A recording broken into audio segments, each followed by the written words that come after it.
Olá, tudo certo? Segundos anos. Bom, a gente vai falar então das revoltas que restam ainda pra gente conversar, tá?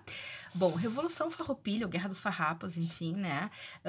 Enfim, a gente poderia ficar, né, uma vida inteira falando só sobre Revolução Farroupilha, mas, enfim, vocês têm muito acesso a várias interpretações, a vários textos, a vários, né? Porque, afinal de contas, é o movimento, o evento histórico mais comemorado, celebrado, mistificado, etc., no nosso estado, né? Então eu vou colocar só o que realmente interessa, os principais pontos, né, que diferenciam, enfim, né, e não cada detalhe exatamente da Revolução Farroupilha, porque isso, como eu falei para vocês, é um tema que vocês têm muito acesso, né, e eu acho que não é, na verdade, ele tem que estar dentro desse contexto das rebeliões. Então, trazer os principais pontos da Revolução Farroupilha. E claro, se vocês tiverem interesse, a gente mais tarde já pode pensar numa aula só sobre a Revolução Farroupilha, ou vocês podem buscar também mais material sobre esse assunto. E tem muita coisa, assim, como eu disse para vocês, mistificada sobre a Revolução Farroupilha, tá? Mas tudo bem. Basicamente, ela durou 10 anos, é realmente a revolta mais longa, né, da história brasileira. Tinha uma perspectiva de fato separatista, então, né? A ideia era de separar, né, a província então de São Pedro do Rio Grande do Sul do resto do Brasil, certo? E uma das diferenças é que a grande parte das revoltas que a gente viu são promovidas pelo populacho, pelas pessoas mais pobres, né? Por situações, enfim, econômicas. Aqui não. Quem vai encabeçar de fato a Revolução Farroupilha são estancieiros, certo? São pessoas ricas. De um modo geral, o Rio Grande do Sul entrou na economia, né, desde o início do processo colonizador, como alguém que fornecia principalmente carne, né, ou derivados, né, do boi, sei lá, né, além do charque, né, aquela carne salgada, que era a comida preferencial da escravaria, né? Não que a escravaria gostasse, assim, mas era o que se fornecia por ser barato e ser um alimento que, de alguma forma, sustentava, né? Tipo, eu sou uma pessoa escravizada e vou escolher o que eu vou comer, né? Acho que senão escolheria charque, inclusive. Mas, enfim, o fato é que o charque era utilizado para alimentar a população escravizada. Então, basicamente, essa exportação do charque para a região sudeste, principalmente, né, que era onde tinha a concentração maior da população escravizada, era a fonte principal da economia do Rio Grande do Sul.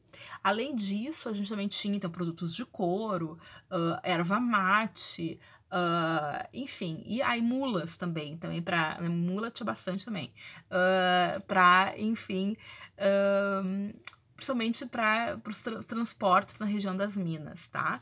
Então, esses basicamente eram as principais situações. Outra questão também é que o Rio Grande do Sul, de um modo geral, sendo fronteira, né, esses estancieiros, de um modo geral, eles eram mobilizados para fazer essa proteção, digamos, entre aspas, assim, das fronteiras do país, e eles achavam que não recebiam suficiente reconhecimento, por isso que muitas vezes, digamos, essa proteção acabava saindo do bolso deles e eles não se sentiam valorizados o suficiente, digamos assim, certo? Então, basicamente, a Revolução Farroupilha ela vai começar com isso, né?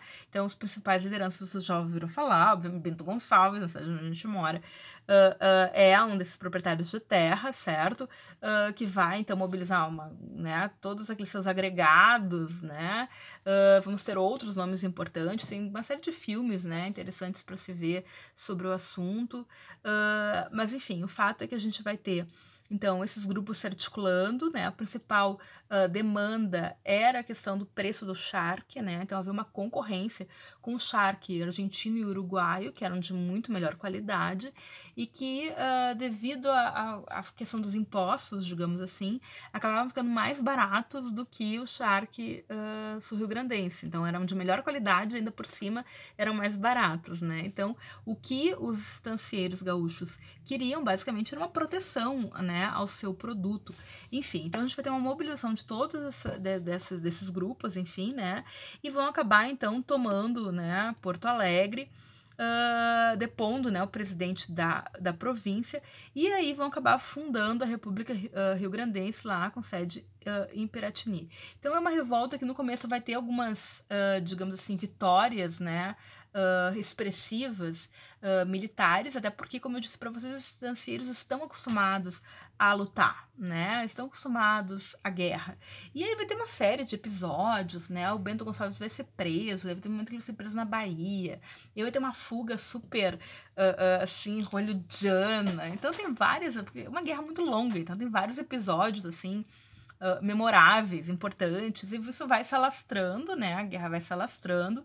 A gente vai ter a adesão também, né, do Giuseppe Garibaldi, que era um revolucionário italiano, então era um cara que era super assim, tem uma revolta, tem uma rebelião, tem um processo de independência, tô junto, que era, né, ele era um cara que tinha muito essa perspectiva. E claro, o discurso era um discurso de liberdade, enfim, né? Então havia também toda a questão dos grupos que lutavam, a população escravizada era trazida a lutar, digamos assim, né, com a promessa de serem alforreadas. A gente vai ver que depois não vai ser bem assim, né, mas geralmente eram destacadas para ações muito mais perigosas, muito mais complexas, enfim, né. Então a revolta vai se alastrar, a gente vai ter então, né, ocupar a região de Santa Catarina, né, onde vai ser proclamada a República Juliana. A gente vai ter, né, outros nomes expressivos também, como Davi Nabarro, grande parte da galera que acabou sendo homenageada com nomes de cidades aqui no Rio Grande do Sul, né. A gente vai ter a figura da Anita Garibaldi, que também vai ser, né, que vai depois se tornar companheira, então, do Giuseppe Garibaldi, que vai ser uma figura feminina bem importante. Depois, né, eles acabam indo para Itália e vão continuar um processo de rebelião na Itália, né, no processo de independência da Itália, de construção do país, que a Itália não existia ainda nesse contexto, né, enquanto país, quer dizer, né, enfim. Então, a gente vai ter todo esse processo e, basicamente, né, a gente vai ter essa perspectiva de realmente de querer, então, uma independência, uma autonomia, né, uma perspectiva assim. Bom, em algum momento, né, não tinha mais como sustentar, grande parte das revoltas no país já tinham sido debeladas, já tinham sido sufocadas, então o esforço poderia se concentrar só aqui no Rio Grande do Sul, é o que vai acontecer, então as tropas vão vir para cá, né, e a gente vai ter então uma repressão basicamente né, vinculada à figura do Barão de Caxias. A ideia era fazer um acordo de paz, não era para sair matando todo mundo, porque eram estancieiros.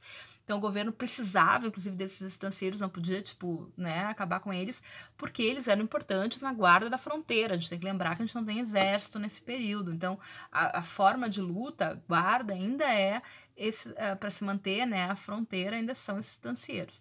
Então a ideia era realmente fazer, claro que nesse meio tempo a gente vai ter, por exemplo, questões bastante vergonhosas, como a Batalha de Porongos, por exemplo, que na verdade foi uma grande cilada, né? Então, para que a população negra que lutou todo esse período, né, não recebesse, né, a sua alforria, porque, bom, né, era várias pessoas, a gente às vezes pensa que o Rio Grande do Sul não tinha uma escravização expressiva, tinha, principalmente na região sul do Rio Grande do Sul, onde ficavam as charqueadas, né, era muito grande o número de pessoas negras escravizadas, então havia uma grande tensão, uma grande preocupação com a liberdade dessas pessoas que tinham lutado com essa promessa, e que essa liberdade poderia então vir a se tornar um perigo para os grupos estancieiros. E Porongos, né, é uma situação que se coloca como uma grande possibilidade de que aqueles grupos foram deixados num terreno, né, os grupos negros, os batalhões negros, haviam sido deixados num terreno desfavorável, sem armamento, enfim, que sofreram então uma emboscada e praticamente ninguém sobreviveu. Então, também é um ponto aí pra gente colocar, né, e não tem como se falar de Revolução Farroupilha sem lembrar dessa situação, que é uma situação muito, digamos assim, expressiva, né, algo que realmente demonstra algumas questões que muitas vezes se quer esquecer da história do Rio Grande do Sul, certo? Então, esses batalhões negros, enfim, muitos acabaram sendo dizimados, assim, né, até nessa perspectiva de não permitir que a alforria prometida realmente viesse a ser concretizada. Bom, mas como eu falei para vocês, como eram estancieiros, como era uma galera rica, da qual se necessitava, o que agora já Dom Pedro II, né, para vocês terem uma ideia, foi tão longa a Revolução Farroupilha que ela atravessou, né, o processo do período regencial, né, e ultrapassou, né, o início do segundo reinado. Então foram 10 anos, começou em 35, terminou em 45, nós já estávamos com Dom Pedro II no poder. Então o que ele indicou? Para que fosse feito um grande acordo, que foi o Tratado de Ponte Verde, né, que era então, digamos assim, apesar da derrota militar, porque a Revolução Farroupilha foi derrotada militarmente, certo? O que era óbvio que isso ia acontecer, mas enfim, houve uma, digamos assim, uma vitória no campo, digamos assim, político, né? Porque aquelas situações que foram demandadas pelos estancieiros, ou seja, né, a valorização do charque, né, receber uma série enfim, de benefícios, de títulos, etc., isso vai ser atendido, né? Então, há essa vitória a nível político, mas uma derrota militar. E, né, com isso, com essa perspectiva de anistia, lógico também, ou seja, um perdão político dos revoltosos, porque eles são necessários para a proteção das fronteiras, certo? O Duque de Caxias, então, acabou sendo, recebendo, né, o título de pacificador do Império. Logo ele, que, né, pacificador é uma coisa, né, o que é pacificador? Alguém que desceu-lhe o rodo na grande parte da população, mas que conseguiu fazer um acordão ali com a galera, né, rica daqui. Bom, por fim, no último vídeo agora sobre o período regencial, a gente vai trabalhar as revoltas da população escravizada, certo? Que também são bastante importantes. A gente vai conversar com vocês no próximo vídeo, certo? Bons estudos!